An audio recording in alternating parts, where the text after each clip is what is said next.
আজ আমি পাঠ করতে চলেছি একটি স্বরচিত কবিতা, যার নাম রক্তের রং লাল।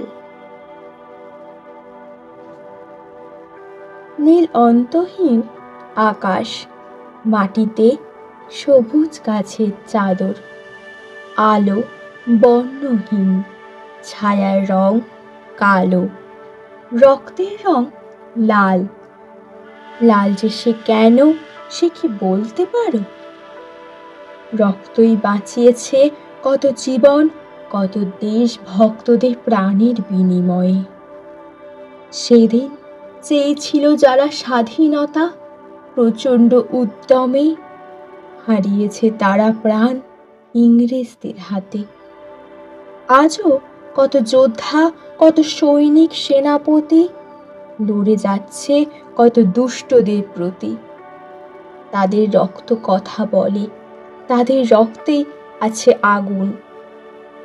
বহু মানুষদের শক্তির উৎস, তারাই অগ্নিশিখার বারুদ। রক্ত তাই বুঝি তার আপন তেজে লাল। নিভে যাওয়া অগ্নির মাঝে জগতে যাহারা দুর্বল, তাদের দিতে সাহারা। থেকে যাওয়া পোড়া কাঠের ফাঁকে ফাঁকে গড়ে ওঠা শক্তির উত্তাপের ছায়া।